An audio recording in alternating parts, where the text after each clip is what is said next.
재미있는 고전 이야기.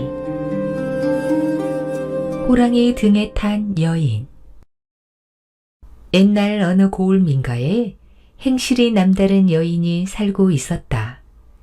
이 여인은 시집 온 지 몇 년이 되지 않아 남편을 잃었고 슬하에 자식도 없이 시아버지와 단둘이 살고 있었다. 남편이 세상을 떠나자마자 시아버지마저 실명해 여인은 가난한 살림 속에서도 홀로 시아버지를 돌보게 되었다. 남편이 병들어 죽음을 앞두고 있을 때 그는 아내에게 마지막 당부를 남겼다. 내가 떠나거든 아버지 곁을 지켜주시겠소. 의지할 곳은 당신밖에 없소. 여인은 눈물을 머금고 대답했다. 걱정 마세요. 제가 아버님을 잘 모실게요.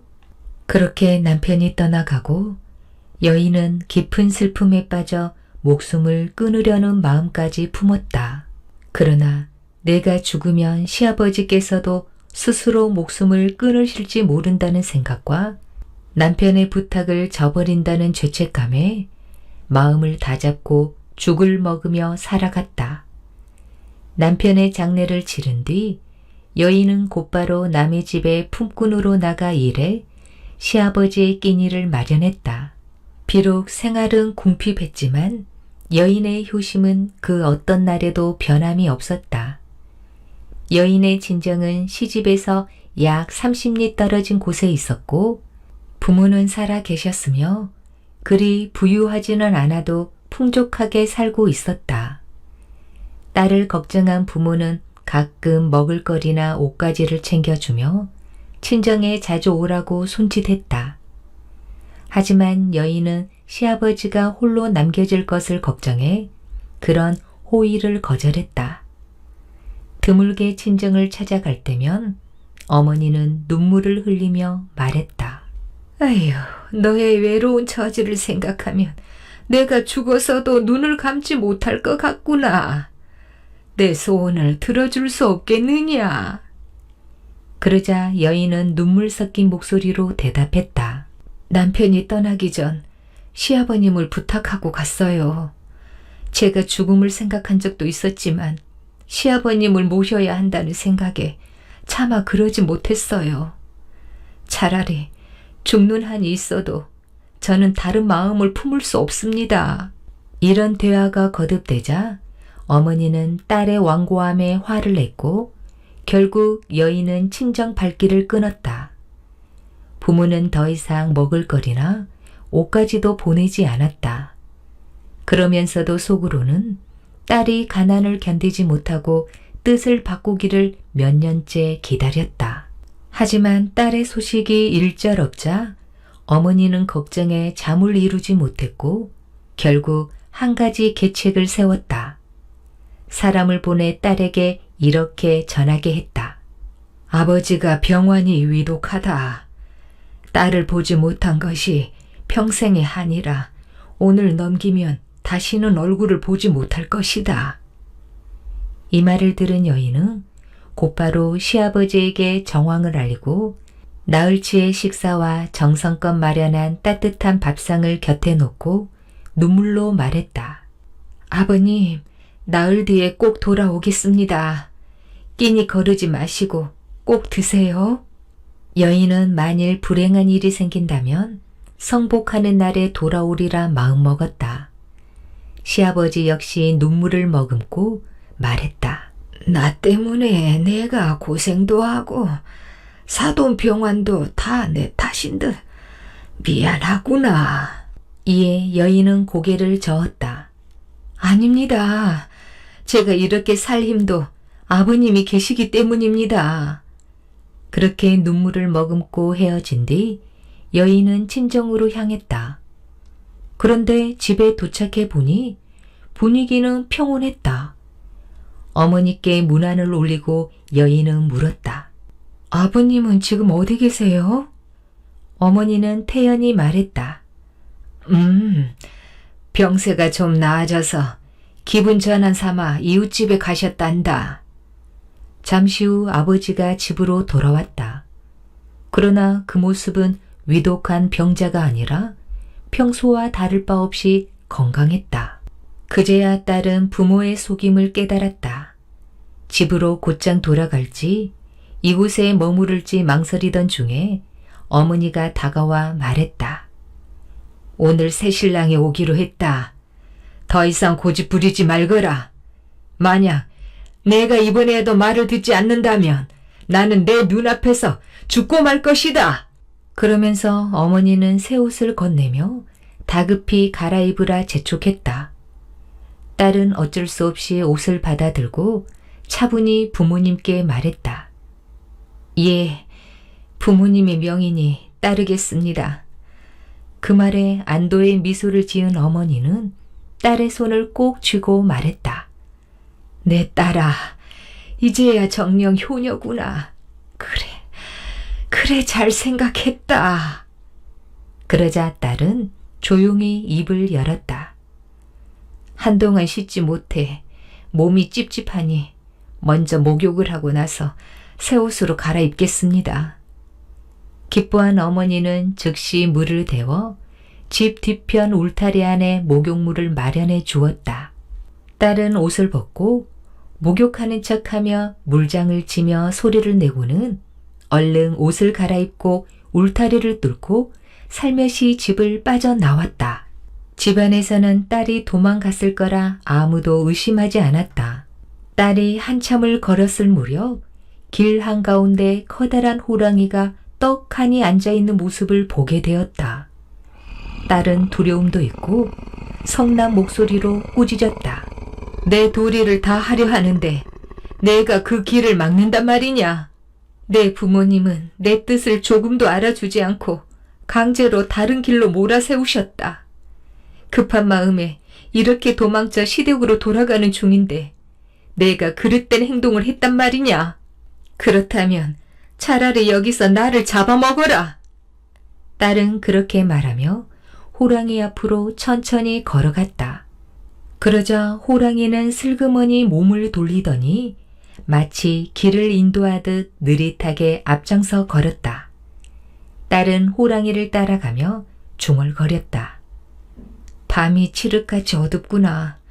필시 지금 나를 쫓는 이가 있을 텐데 내가 나를 도와준다면 시댁에 더 빨리 갈 수 있을 텐데. 그러자 호랑이는 딸 앞에 멈춰 앉더니 꼬리로 제 등을 토닥이며 타라고 권하는 듯한 행동을 했다. 딸은 반신반의하며 호랑이 등에 올라타 목을 꼭 끌어안았다. 그러자 호랑이는 날아오를 듯 산길을 내달렸다. 얼마 지나지 않아 호랑이는 급히 멈춰 섰다. 바로 여인이 그토록 돌아가고 싶어 하던 시댁의 대문 앞이었다. 딸은 호랑이에게 고개 숙여 감사 인사를 전한 뒤 조심스레 대문을 열고 들어갔다. 시끄러운 인기척에 시아버지가 물었다. 밖에 누구요? 아버님, 저예요. 제가 돌아왔습니다. 왜 이렇게 일찍 돌아왔느냐? 무슨 일이 있었느냐? 여인은 방으로 들어가 친정에서 있었던 일을 자세히 말씀드렸다. 또 호랑이가 길을 인도해 이곳까지 무사히 데려다 주었다는 기이한 이야기까지 빠짐없이 전했다. 시아버지는 그 말을 들으며 감격의 눈물을 흘렸다. 내가 이리 지극정성이니 신령이 감동하여 도왔구나. 한편 그 시각 친정에서는 신랑이 이미 도착해 방에 들어와 있었고 밤이 깊어도 딸이 목욕을 끝내지 않자 어머니가 걱정스레 밖으로 나왔다. 딸이 있어야 할 울타리 안엔 아무도 없었다. 놀란 부모는 사람들을 불러 횃불을 밝혔다. 그러나 뒤쫓아간 이들은 모두 기겁해 달아났다. 왜냐하면 여인네의 시집 뒷문 앞에 거대한 호랑이가 떡하니 앉아 마치 경계를 서고 있었던 것이었다.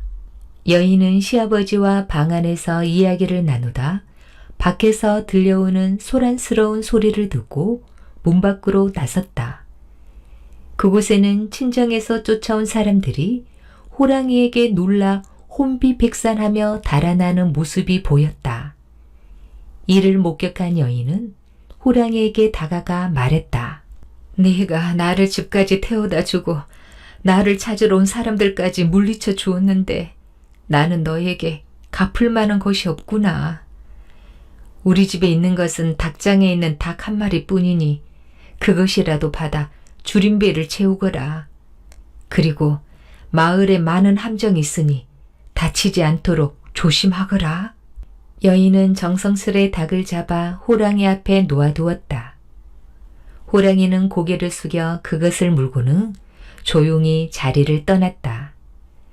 그날 밤 여인은 무거운 마음을 안고 잠이 들었고 새벽녘 마을 사람들의 다급한 외침 소리에 깨어났다. 호랑이가 함정에 빠졌다! 호랑이가 함정에 빠졌다는 소리를 듣고 마을 사람들은 뛰쳐나왔고 여인은 직감적으로 지난밤 도움을 준 그 호랑이라는 것을 알아차렸다. 여인은 시아버지에게 다급하게 울먹이며 말했다. 아버님, 어젯밤에 다녀간 그 호랑이가 함정에 빠진 듯합니다. 저 짐승은 나를 살려주었는데 차라리 사람이 짐승보다 못해 은혜를 갚지 않는다면 어찌 인륜이라 하겠습니까? 이에 시아버지는 눈물을 글썩이며 고개를 끄덕였다. 아름답고 지극한 생각이로다만 이 늙은이가 무슨 방법이 있겠느냐. 그러자 여인이 결연히 말했다. 먼저 마을 사람들에게 간청해 보겠습니다. 내가 가겠다 한다면 나도 함께 가겠다. 눈이 보이지 않는 시아버지는 지팡이를 더듬더듬 짚으며 따라 나섰다. 여인은 시아버지의 팔을 이끌고 앙상한 새벽 공기를 가르며 길을 나섰다. 하지만 한참을 가던 중 시아버지가 숨을 몰아쉬며 말했다. 얘야, 내가 느려서 호랑이에게 해라도 갈까 염려되는구나. 나는 천천히 뒤따라 가겠다. 내가 먼저 가도록 해라. 예, 아버님. 여인은 재빨리 뛰어 호랑이가 빠진 함정에 도착했다. 함정 안에서 호랑이는 다친 듯 웅크린 채 있었고 주위에는 수많은 이들이 두려움 속에 모여 있었다. 여인은 그들 앞에 나서며 외쳤다. 이 호랑이는 사람을 해친 적이 없는 호랑이입니다. 오히려 저를 도와 시댁까지 무사히 데려다준 고마운 존재입니다. 사람들은 믿지 못하겠다는 듯 고개를 저었다. 그러자 여인은 단호하게 말했다.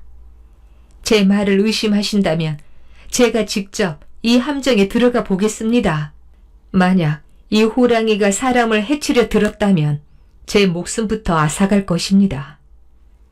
이 말을 들은 마을 사람들은 여인이 함정으로 들어가는 것을 막으며 말했다.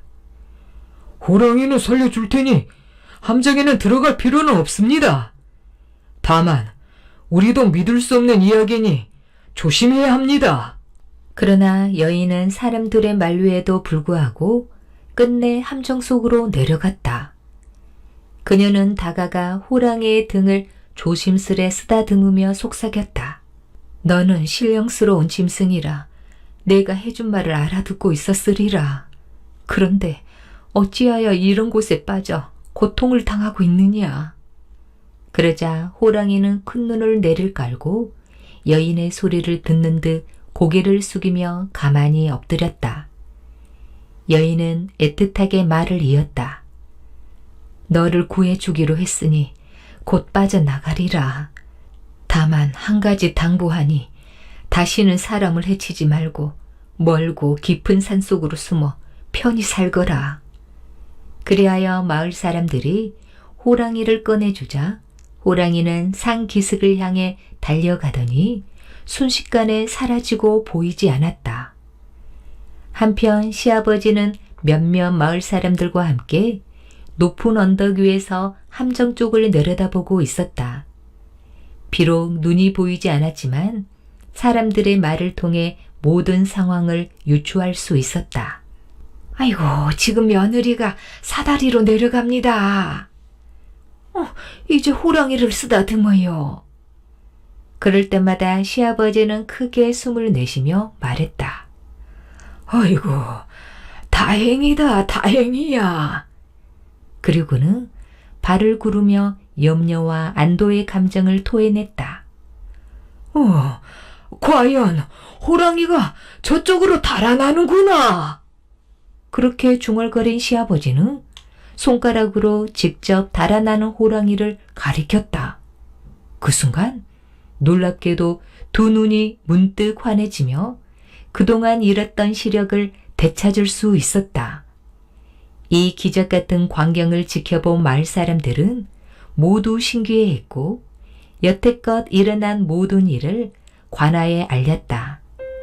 관아에서 이 사실을 조사하자 여인의 효성과 의리 그리고 호랑이와의 기묘한 인연은 더욱 널리 알려지게 되었다. 마침내 이 이야기는 조정에까지 보고되었고 나라에서는 여인의 집에 정령문을 세워 주었다. 여인의 지극한 효심과 남다른 충의를 기르는 상징이었다. 사람들은 여인의 정신을 높이 사며 오래도록 칭송했다고 한다.